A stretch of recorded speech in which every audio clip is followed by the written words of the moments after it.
ప్రియమైన విద్యార్థిని విద్యార్థులకు స్వాగతం సుస్వాగతం. ఎలా ఉన్నారు పిల్లలు? బాగున్నారు కదా? చక్కగా మీరు మీ తల్లిదండ్రులు చెప్పినటువంటి ఆరోగ్య సూత్రాలను పాటిస్తూ ఈ కొత్త అంశాలను, ఈ పాఠ్యాంశాలను మీరు చక్కగా నేర్చుకుంటున్నారని నేను అనుకుంటున్నాను. నిజమే కదా? మరి సరే, ఈరోజు మన పాఠ్యాంశంలోకి వచ్చేద్దామా? వచ్చేద్దాం. ఇందుకీ మనం చెప్పుకున్నటువంటి పాఠ్యాంశం ఏంటి? అమ్మ ఒడి. అమ్మ ఒడి యొక్క ప్రక్రియ ఏంటమ్మా? గేయ ప్రక్రియ. ఇతివృత్తం, తల్లి ప్రేమ. మరి ఏ అంశాలు నేర్చుకున్నామా మనం?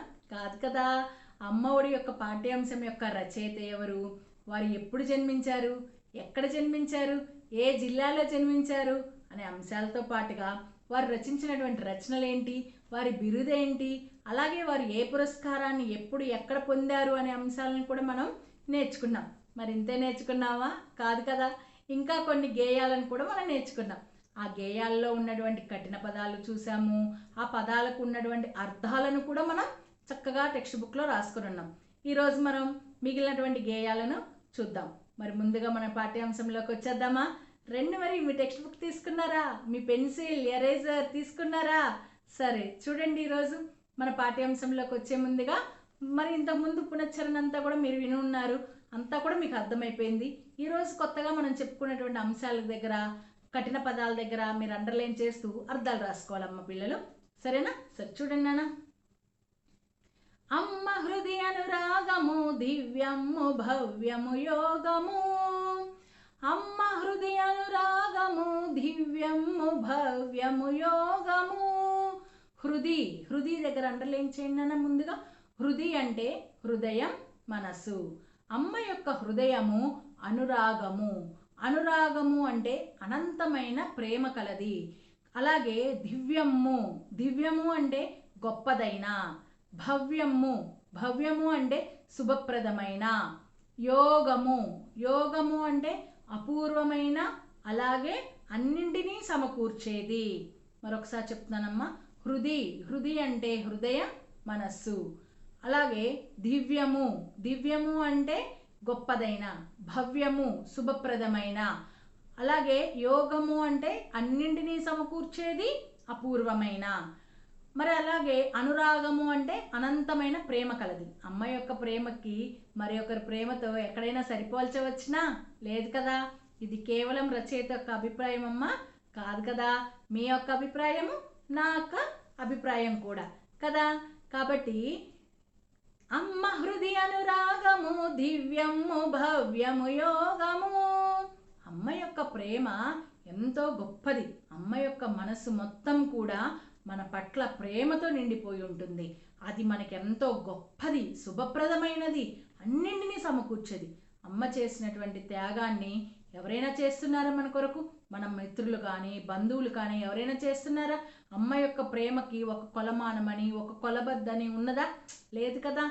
కాబట్టి అమ్మ యొక్క ప్రేమ ఎంతో మంచిది, స్వచ్ఛమైనది, గొప్పది అని ఇక్కడ మనం నేర్చుకుంటున్నాం. సరే, ఇంతవరకు అర్థమైంది కదా. మిగతా గేయంలోకి వచ్చేద్దాం. చూడండి అన్న మిగతాది. అమ్మ చల్లని కరములు దానమ్మునకు ఆకరములు. అమ్మ చల్లని కరములు దానమ్మునకు ఆకరములు. అమ్మ చరణ తలమ్ములు క్షేమమ్ము పండు పొలమ్ములు. అమ్మ చరణ తలమ్ములు క్షేమమ్ము పండు పొలమ్ములు. మొదటిది చూద్దాం. అమ్మ చల్లని కరములు. చల్లని అంటే ఇక్కడ చల్లని, వేడి అని అర్థం కాదమ్మా.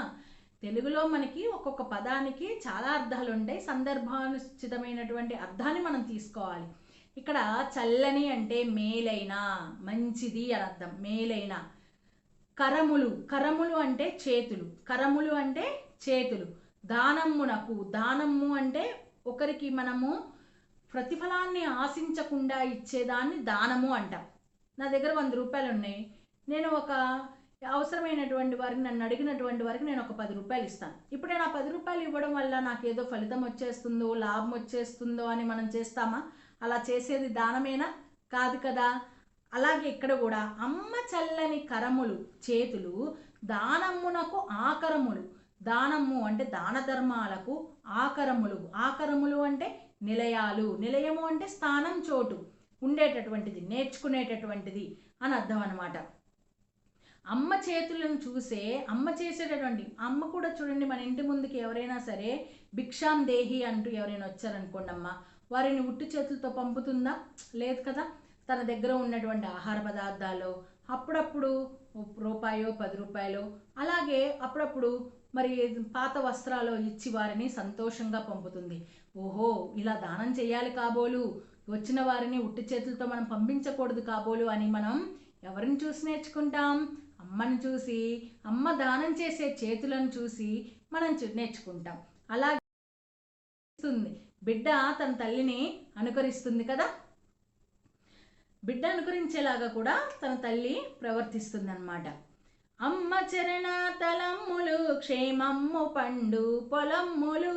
అమ్మ చరణము అంటే పాదము, అమ్మ యొక్క పాదాలు, తలమ్ములు అంటే నేల, క్షేమము అంటే మేలు, పండు పొలములు. అమ్మ పాదాలు ఎక్కడైతే ఏ నేల మీదైతే తాగుతాయో అవి మనకి క్షేమాన్ని, అలాగే పంట పొలాలు ఇచ్చేటటువంటి సుభిక్షమైనటువంటి ప్రాంతాలుగా ఉంటాయి. మరి ఈ రోజుల్లో మన అమ్మ పొలం వెళ్ళి పనిచేస్తుందా? లేదు కదా. మరి అలాగని దీన్ని ఒప్పుకోకుండా ఉంటామా మనం?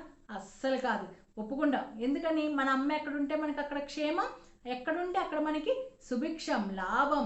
అమ్మ అంటేనే ఒక మనకి కలిసి వచ్చేటటువంటి, కనిపిస్తున్నటువంటి ఒక దేవతగా మనం అనుకుంటూ ఉంటాం కదా.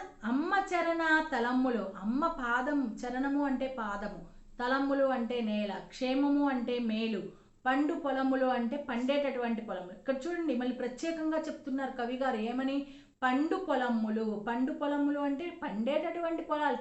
అంటే ఎండిపోయిన పొలాలు ఉంటాయి, పండని పొలాలు ఉంటాయి. కానీ పండే పొలాల వల్లే మనకి దేశం కానీ, రాష్ట్రం కానీ, ప్రపంచం అంతా కూడా సుభిక్షంగా రాబడితో ఉంటుంది.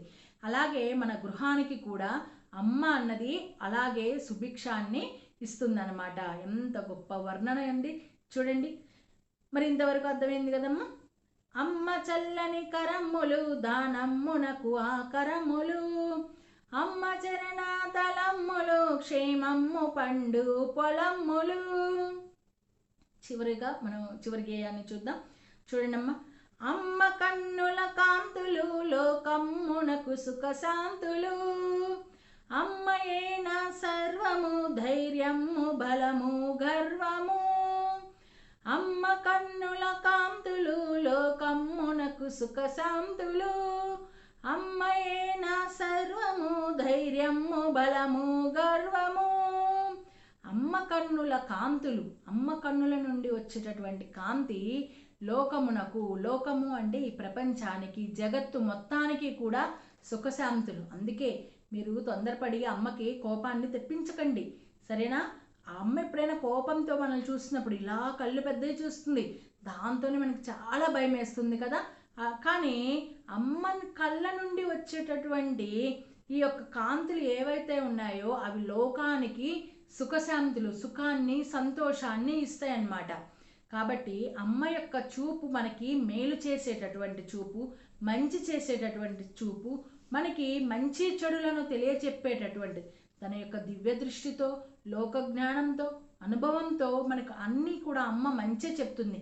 అమ్మ చెప్పినటువంటి మాటను వింటే మనకి సుఖము, సంతోషము, శాంతంగా ఉంటాం, శాంతంగా చక్కగా ఆరోగ్యంగా ఉంటాం అన్నమాట. అలాగే చూడండమ్మా.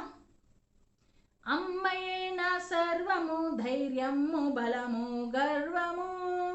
అమ్మయే నా సర్వం. ఇంకొక ఏదన్నా ఉందా చెప్పడానికి? నాకు అమ్మ కాకుండా వాళ్ళు గొప్పండి, వీళ్ళు గొప్పండి అంటానికి ఉందా? లేదు. అమ్మయే సర్వం, అమ్మే మొత్తం మనకి కదా. అమ్మయే సర్వము ధైర్యము బలము గర్వము. ధైర్యం, అమ్మ ఉన్నంత ధైర్యం ఇంకెవరి దగ్గర మనకి లభించదు. ఉంటుందేమో కానీ అమ్మతో మాత్రం సరిజోడి ఎవ్వరూ కాదనమాట. అలాగే బలం, అమ్మ ఉంటే మన పక్కన మనకి 1000 ఏనుగుల బలం వస్తుంది. అలాగే గర్వం, ఒక టీవీగా, దర్జాగా, దర్పంగా మమ్ముంది నాకేంటి అనేటటువంటి ఒక ధైర్యాన్ని మనం పొందుకుంటాం. సరే, ఈ పదాలన్నీ కూడా మీకు అర్థమయ్యాయి కదమ్మా. ఇక్కడతో మన యొక్క పాఠ్యాంశం అయిపోయింది. చక్కగా మీరు పాఠ్యాంశాన్ని, గేయాన్ని కొంచెం రాగయుక్తంగా, లయబద్ధంగా కొంచెం చదువుకోండి అమ్మా. మీకు నచ్చిన బాణిలో, శైలిలో చదవండి. చక్కగా నేర్చుకోండి, అర్థాలు చదవండి, కఠిన పదాలు నేర్చుకోండి, రాయండి. సరేనా పిల్లలు?